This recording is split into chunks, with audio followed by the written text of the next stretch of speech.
Borivali best के साईं बाबा नगर में यह देखिए मुफ्त एम्बुलेंस सेवा का उद्घाटन केंद्रीय मंत्री पीयूष गोयल के हाथों हुआ।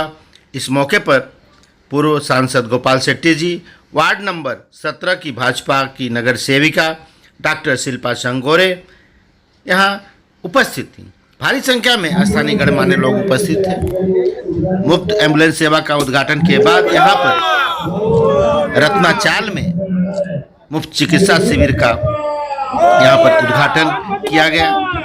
क्षेत्र के नागरिकों की बेहतर स्वास्थ्य सेवा के लिए इस क्षेत्र में मुफ्त चिकित्सा शिविर का आयोजन भाजपा की नगर सेविका डॉक्टर शिल्पा संगोरे के प्रयास से किया गया। इसका उद्घाटन भी केंद्रीय मंत्री पीयूष गोयल जी की उपस्थिति में यहाँ पर किया गया। इस मौके पर पीयूष गोयल जी ने क्षेत्र के विकास कार्यों की खूब सराहना की। पीयूष गोयल जी का कहना है कि आने वाले दिनों में क्षेत्र में और भी बेहतर स्वास्थ्य सुविधाएं उपलब्ध कराई जाएंगी। यहाँ पर मुफ्त एम्बुलेंस सेवा का लाभ आम लोगों को मिल सके, इसका प्रयास किया जाएगा। मित्रों, बहुत आनंद की बात है कि साईं बाबा नगर में रत्नाबाई चौल में आज बहन शिल्पा सांगोरे और सौरभ सांगोरे जी ने नेतृत्व करके भारतीय जनता पार्टी और महायुति के कार्यकर्ताओं के साथ एक मेडिकल कैंप, जिसमें सभी लोगों का चेकअप होगा, अलग अलग प्रकार के रोग के लिए चेकअप करके उनको सुरक्षित और स्वस्थ जीवन देने का प्रयास शुरुआत की है। आगे भी ये कैंप चलते रहेगा। इस क्षेत्र में भी और पूरे उत्तर मुंबई में हमारी इच्छा है कि इस प्रकार के कैंप से हम लोगों के द्वार पे जाके उनको निरोगी रखने का प्रयास करें। मित्रों, आज इसके बाद मैं भगवती अस्पताल भी जा रहा हूं। देखते हैं कि जल्द से जल्द वो भी काम खत्म हो और लोगों की सेवा में लगे। और शाम को दमानी अस्पताल, जो 1000 बेड का अस्पताल मैंने वादा दिया था, उसके पहले फेज का काम तेजी से चल रहा है। 400 बेड का पहला फेज जल्द से जल्द खुले, उसको रिव्यू करने आज शाम को 6 बजे मैं जाने वाला हूं। साथ ही साथ शताब्दी अस्पताल, जो हमारे क्षेत्र में वर्षों से काम कर रहा है, इसमें कई प्रकार की कमियां लोगों के माध्यम से जानकारी में आई थी। हमने NABH, national accreditation board of hospitals को लगाकर क्वालिटी काउंसिल ऑफ इंडिया के माध्यम से एक पूरा उसका ओवरऑल स्टडी किया, गैप एनालिसिस बनाया, क्या क्या कमियां हैं वो निकाली गई। वहां पे कई मशीन्स पिछली विजिट पे मैंने इंस्टॉल भी कराई थी, जो CSR के माध्यम से दिलवाई गई थी। भारत में बनी हुई स्वदेशी मशीन्स वहां पे लगी। उसी दौरान मैंने एक ब्लड टेस्ट की मशीन का भी आग्रह किया, वो भी ऑर्डर हो गई है, अब जल्दी लगने वाली है, जिससे लोगों को बाहर नहीं जाना पड़ेगा। तो उस अस्पताल को हम अपग्रेड कर रहे हैं, जिसमें डॉक्टर सांगोरे मदद कर रहे हैं, दोनों हस्बैंड वाइफ, और कोशिश है, और हिमांशु जी हमारे यहाँ के स्थानीय नगर सेवक रुचि ले रहे हैं। हमारी कोशिश है कि महाराष्ट्र का पहला NABH एक्रेडिटेड अस्पताल वहां पर तैयार हो, शताब्दी अस्पताल हमारे क्षेत्र में बने, जिसका लाभ यहाँ के सभी नागरिक उठा पाएंगे।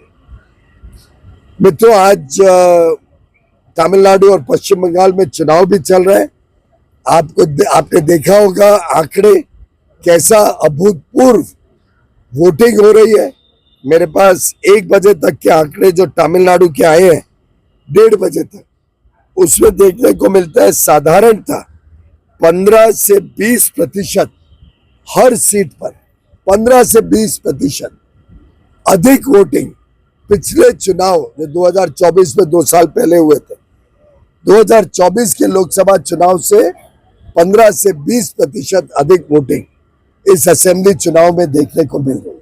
1:30 बजे तक के आंकड़ों के साथ इसका ये तात्पर्य है, नॉर्मली असेंबली में तो कम हो जाता है वोटिंग, हमने हर बार अनुभव किया, पर इसका ये तात्पर्य है कि SIR जो किया गया, उससे जो फर्जी वोटर थे, जो शिफ्टेड वोटर थे, कि जो लोगों की देहांत हो चुका था, मृत्यु हो चुकी थी, उनको निकालने से टेक्नोलॉजी का माध्यम से जो वोटर इलेक्टोरल लिस्ट को सुधार किया गया है, वो सीधा दर्शाता है वोटिंग परसेंटेज, और पारदर्शी तरीके से ईमानदार व्यवस्था लाकर जो बोगस वोटर्स पश्चिम बंगाल के निकाले गए हैं, विशेषकर जो भारत के नागरिक भी नहीं थे, उसका सीधा प्रमाण ये होगा कि भारत के नागरिकों की आवाज बुलंद होगी।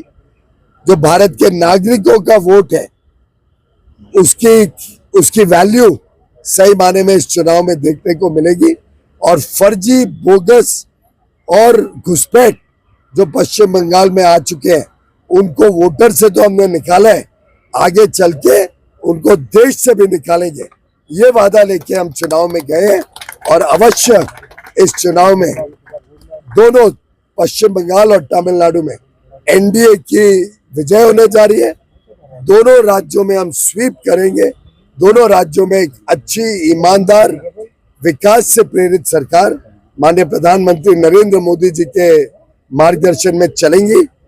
तमिलनाडु में एडप्पाडी पलानीसामी जी हमारे 4 मई को नए मुख्यमंत्री बनेंगे, और मुझे खुशी है कि जो प्रयत्न गत 2-2.5 वर्षों में हमने तमिलनाडु में किया, जहाँ पे मुझे विशेष काम दिया गया था, उसका आज के वोटिंग के परसेंटेज देख के आज संतुष्टि होती है। आज आमच्या साईबाबा नगरमध्ये बोरिवलीमध्ये आमचे खासदार श्री पियुष गोयलजी यांच्या माध्यमातून आम्हाला कार्डियक ॲम्ब्युलन्स दिली गेली आहे आणि ही कार्डियक ॲम्ब्युलन्स म्हणजे ambulance with all the services, जिकडे आपण क्रिटिकल पेशंट्सला सर्व्हिस देऊ शकतो.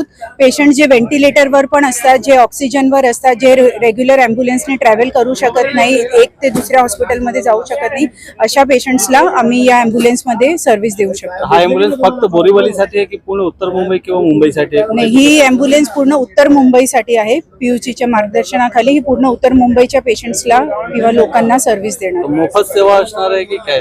नहीं, this is completely free, 24/7 free ambulance service.